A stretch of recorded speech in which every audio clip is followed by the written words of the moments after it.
Resumindo o que a gente já falou até agora, na Tefilá de Yom Kippur, você vai ter todos os acréscimos que já tiveram em Rosh Hashanah. Duas palavras para aqueles que já ouviram antes, já participaram das aulas antes. A gente falou que no começo da Tefilá de Rosh Hashanah, nesse período, desde Rosh Hashanah até Yom Kippur, a gente vai dentro da Amidah, dentro da parte mais importante da Tefilá, a gente vai frisar HaMelech. Hashem é o rei. Tá? Então, o processo de coroação começa em Rosh Hashanah, mas ele vai se estender durante esses 10 dias até Yom Kippur. Eles são chamados de Aseret Yemei Teshuvah, 10 dias de Teshuvah, apesar de que na matemática não dá muito certo. Por quê? Porque Aseret Yemei Teshuvah são os dias entre Rosh Hashanah e Yom Kippur. Rosh Hashanah são 2 dias. Yom Kippur é 1 dia. Sim? De Rosh Hashanah até Yom Kippur tem 7 dias. Não 10. Tá? Mas a gente chama de Aseret Yemei Teshuvah. Tá? Isso significa, muito resumidamente, que existe uma coisa que é Rosh Hashanah, existe uma coisa que é Yom Kippur, existe uma outra coisa que é Teshuvah, que se aplica a todos os 10 dias. Tá? Só que tem o Rosh Hashanah como algo por si só, tem o Yom Kippur como algo por si só, e tem o denominador comum de todos esses dias, que é o conceito, a ideia de Teshuvah. Tá. A tradução de Teshuvah, em várias ocasiões, o Rebbe fez questão de explicar dentro do seguinte contexto. Tem 3 palavrinhas que muita gente usa, se usa também em hebraico, se usa em português, enfim, e essas 3 palavras têm um sentido em português ou em inglês, o que for, e tem outro sentido em hebraico. A gente fala, por exemplo, sobre a ideia de tzedakah. Então, a tradução é caridade. Se fala sobre o conceito de tefilá. E a tradução é oração, preces, reza. E se fala também sobre teshuvah. E a tradução literal seria arrependimento. É assim que o pessoal costuma traduzir. E o Rebbe explicou que essas 3 palavras não têm nada a ver com essas traduções. Tzedakah não é caridade, tefilá não é oração e teshuvah não é arrependimento. Como a gente costuma dizer, eu não vim para esclarecer, eu vim para bagunçar. Tá, então, a ideia é assim, você achava que era isso, então vamos lá. Para que você veio para a aula? Para aprender. Então, vamos aprender que é outra coisa. Tá, então, a ideia aqui é a seguinte. A Torá não fala sobre caridade, porque a Torá fala sobre obrigação. Caridade, como já falamos em várias ocasiões, tem a ver com um bairro em Niterói. A origem da palavra caridade é charitas, tá? Caritas, que vem da palavra cor, coração, aquilo que é feito com o coração, bondade, tá? Então se costuma traduzir como caridade como um ato de bondade. Estou de boa vontade, acordei com o pé direito, em geral a gente acorda com os dois, mas tudo bem. Aí a pessoa está bem, está feliz, vou ajudar os outros, vou fazer a minha caridade. Mas se a pessoa acordou de pé esquerdo, está de mau humor, o dia, enfim, está com aquele dia, então ela não quer ajudar ninguém. Essa é a tradução, porque caridade tem a ver com coração. Se o coração não está disposto, então não tem caridade. Então, vem a Torá e fala, não. Caridade em hebraico é tzedakah. Se fosse para fazer uma coisa com o coração, teria outro nome. Hesed, que é bondade, enfim, tem outras formas de chamar isso em hebraico. Tzedakah é obrigação, porque a palavra tzedakah vem de tzedek, justiça, é uma obrigação, então você tem que... Justiça social. Exatamente, justiça social. Então a ideia é que você tem a obrigação de dar. Eu posso estar bem, eu posso estar mal, mas os outros... Com raiva, mas dá. Eu tenho que dar, porque é a minha obrigação, não é a minha opção, vamos dizer assim, questão de bondade, estou de boa vontade. Mas só no sentido de dar, não é visitar um doente. Eu estou falando, não. Não é isso? Não. Tzedakah quer dizer isso.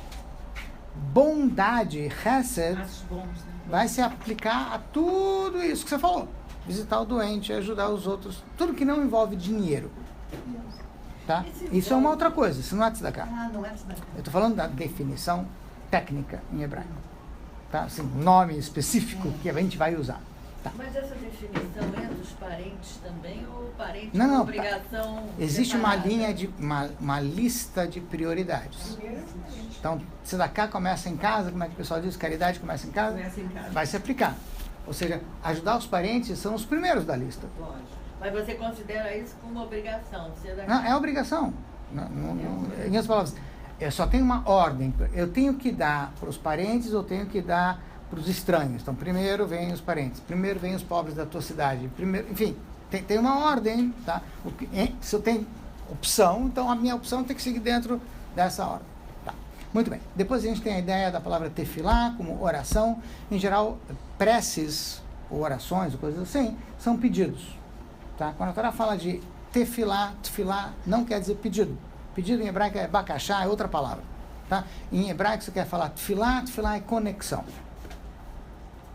A ideia básica da palavra tefilá é se conectar com a Hashem. Então não é só pedir, ou só agradecer, ou só louvar, dizer a grandeza de Hashem. É algo mais, é conectar com ele. E quando a gente fala de teshuvá, também as pessoas traduzem como arrependimento. Em hebraico, arrependimento é uma outra palavra, é harata, quer dizer arrependimento. Tá? Teshuvá vem da palavra lashuv, quer dizer voltar, retorno. Tá? Então, veja bem, não está se falando de alguém que cumpria as mitzvot, largou tudo, chutou o balde e aí voltou. Porque é uma categoria muito pequena de pessoas. A maioria não está nessa categoria. Mas a Torá diz que a mitzvah da teshuvah é uma das 613 mitzvot. Ou seja, se aplica a todo mundo. Tá? Então, o que significa isso na prática? Que a ideia é de voltar para Hashem, não de voltar a ser religioso. Entende? Então, voltar para Hashem é uma coisa que vai se aplicar a todo mundo, porque a gente está o tempo todo voltando para Ele. Posso voltar mais rápido, posso deixar de fugir, porque muitas vezes tem que fazer. Em outras palavras, a ideia de que não faz diferença qual é o nível de religiosidade ou de cumprimento de mitzvot que a pessoa tem, ela sempre pode fazer melhor.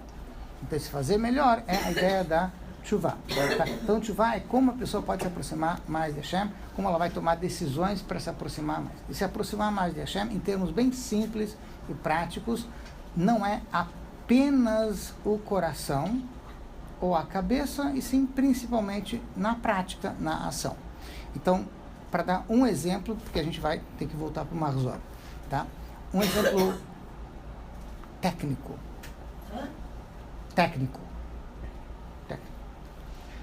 Tem uma discussão no Talmud se pode-se fazer um casamento condicional.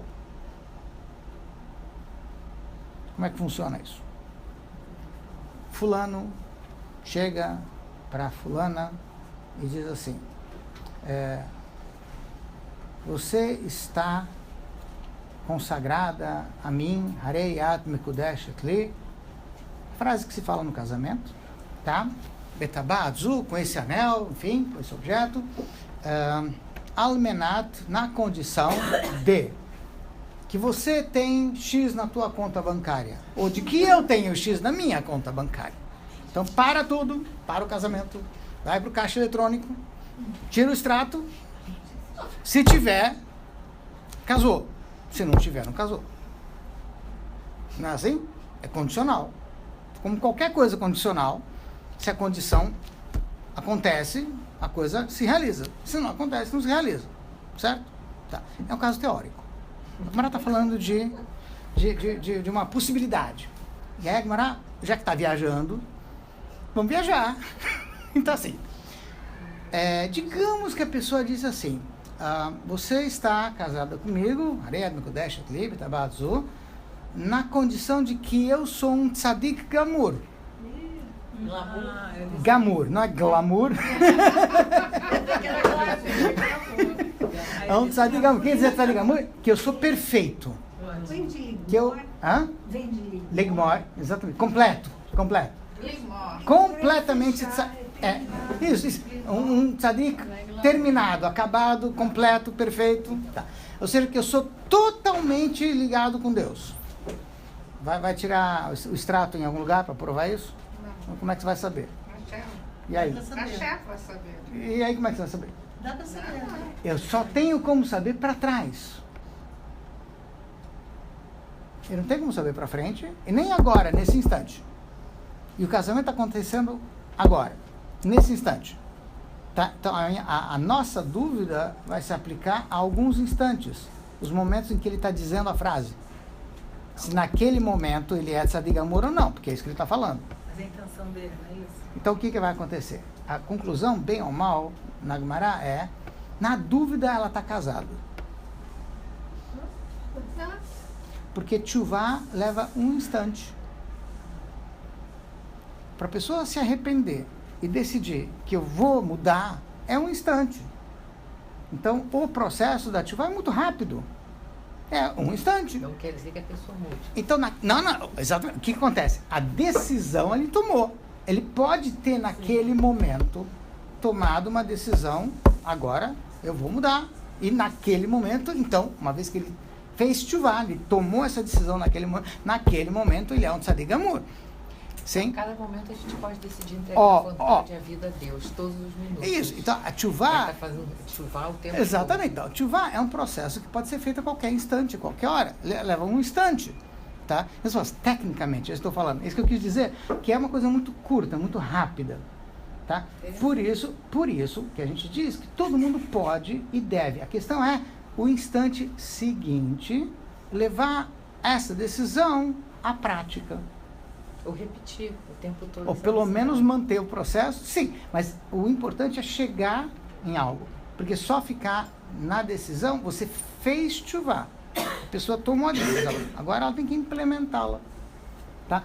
E esse implementar é o que leva tempo. Não é a decisão. Implementar, levar a tchuvá a cabo é o que leva tempo, é o que é o processo mais complicado. Ou seja, por quê? Porque as ações da pessoa levam tempo para a pessoa desenvolver, até ela se acostumar, até ela fazer, até ela começar a acertar. Enfim, como tudo na vida, leva mais tempo. Mas a decisão é uma questão de instante. Então, Yom Kippur tem a ver com essa ideia da pessoa decidir. Óbvio que o arrependimento faz parte também desse processo. Porque para eu sair de um estágio e passar para o outro, eu tenho que abandonar o estágio anterior para poder passar para o próximo. E para eu poder abandonar o estágio anterior, eu também tenho que me perdoar. E onde é que você compra isso? Então, isso é parte do processo do Yom Kippur.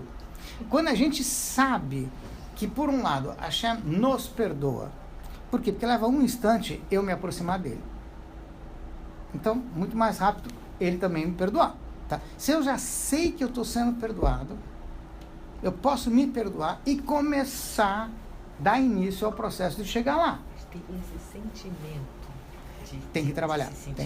A gente tem Porque uma coisa é dizer, eu me perdoo. Outra coisa é você ter o sentimento de que você se perdoou realmente. Sim. Então, de não se torturar mais. Então, eu comentei isso na aula anterior, que nós temos um problema de marketing grave. O pessoal vende Yom Kippur como Deus vai te castigar, você tem que se arrepender, porque se você não se arrepender, então Yom Kippur, você tem que pensar em todos os pecados que você fez e se arrepender mesmo, e aí só aí então Hashem vai te perdoar, tá? Então, Deus me livre a expressão que eu vou usar, mas assim, então Hashem é um monstro. Mas é assim que o pessoal vendeu o pacote. Então é um dia terrível, eu tenho que chorar, eu tenho que me arrepender.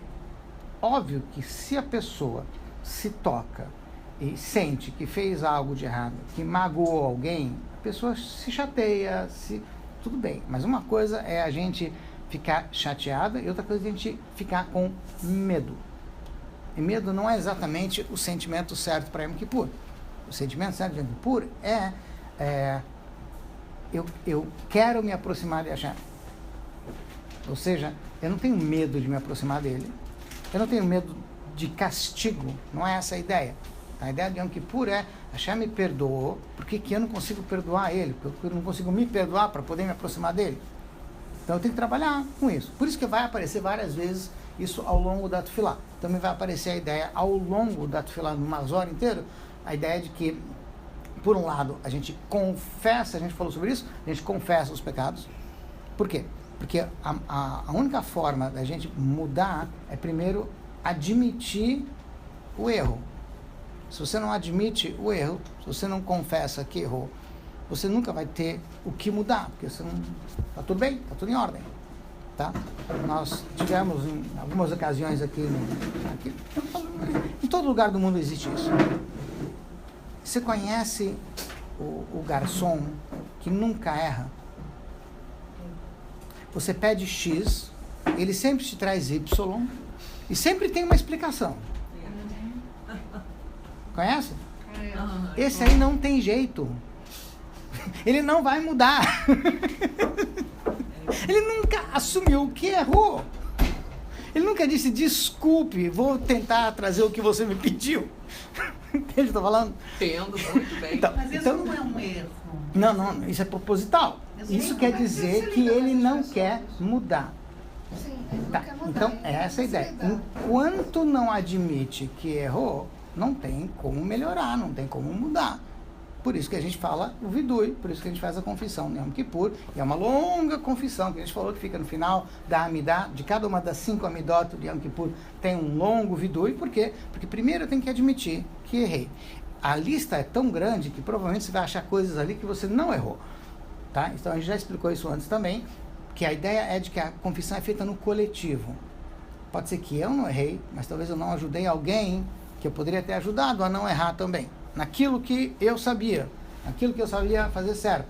Tá? Então a gente tem uma certa participação coletiva na confissão, vamos dizer assim, de todo mundo. Tá? Então até tzadikim, até pessoas perfeitas, vamos dizer assim, em termos de cumprimento daquilo que a Hashem espera delas, também batem no peito e falam o mesmo vidui que a gente fala.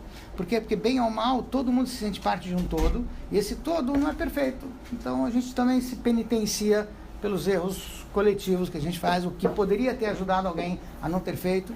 Tá? Essa é a ideia da primeira parte, na Amidá do vidui. Tá? É interessante que a gente já falou sobre isso também. O vidui é cantado muitas vezes. Esse trecho da Tefilá muitas vezes é cantado. Tá? E não faz muito sentido a gente ficar batendo no peito e cantando ao mesmo tempo. O Rabino Goldman, inclusive, comentou isso no Shabbat.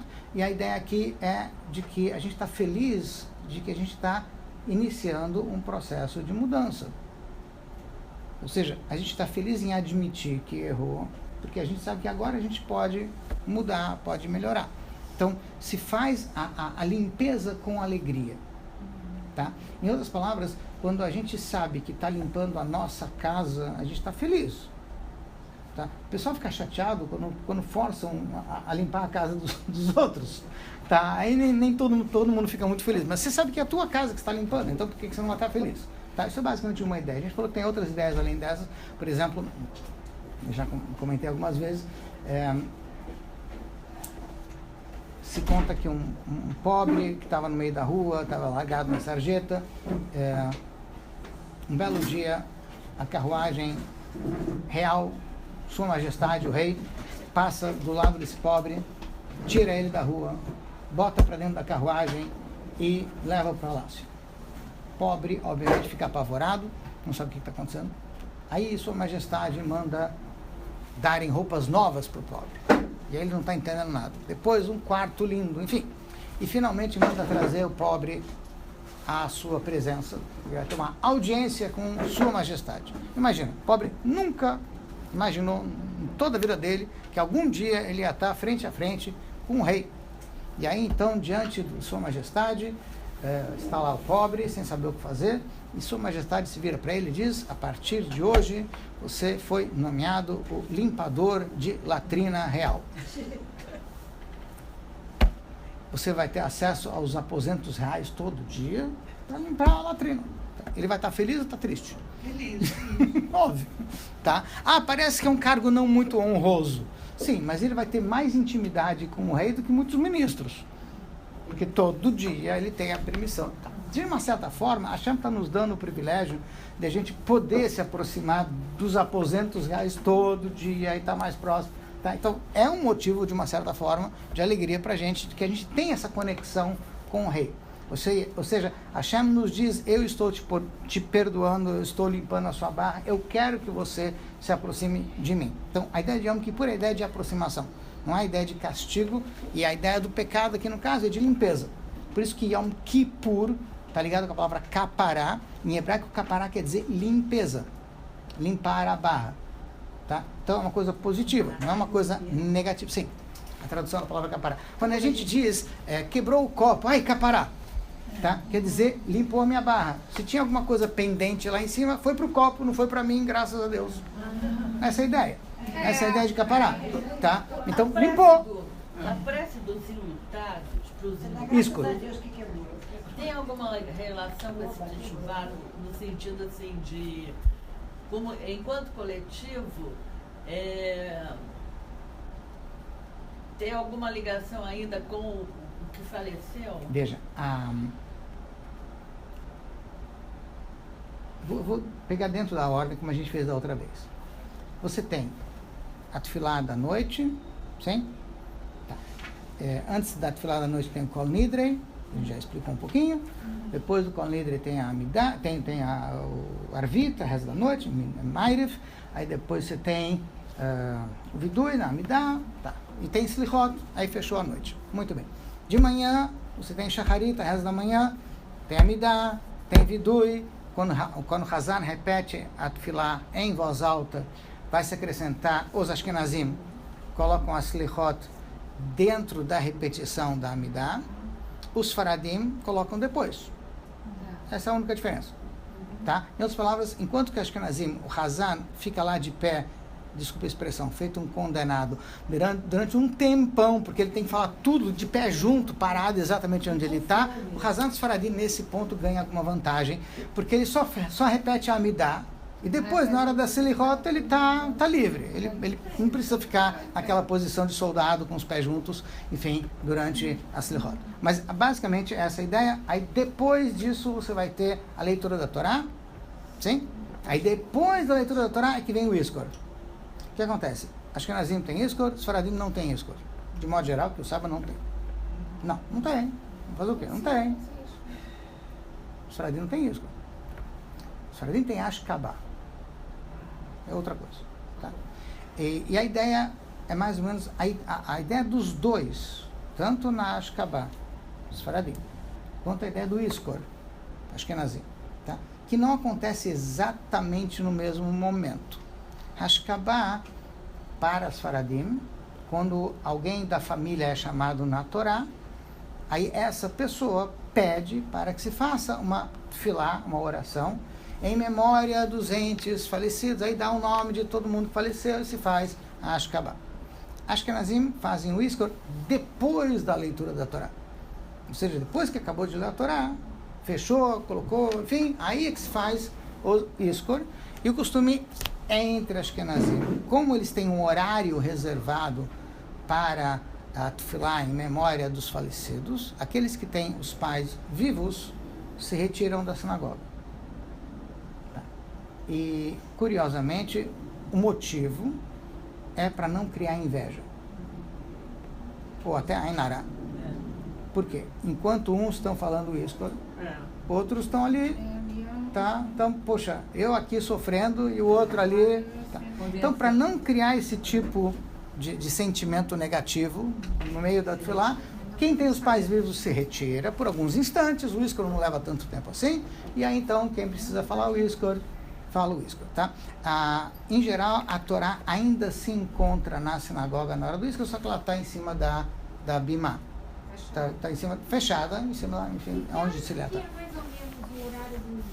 Vai variar um pouquinho na sinagoga, porque depende da leitura da Torá. As pessoas em geral, a Tefilá em geral, costumam começar mais cedo, Yom Kippur e Rosh Hashanah, enfim, tá? Assim, eu não sei te dizer, sinagoga Ashkenazis, Faradi deve ter diferença, mas com certeza a leitura da Torá é depois das 10. Se é às 11, se é meio-dia, mas é mais ou menos essa parte. Tem lugares onde é um pouco mais cedo, dependendo... Próximo de 11 horas é o deve ser por aí, tá? O que acontece na prática?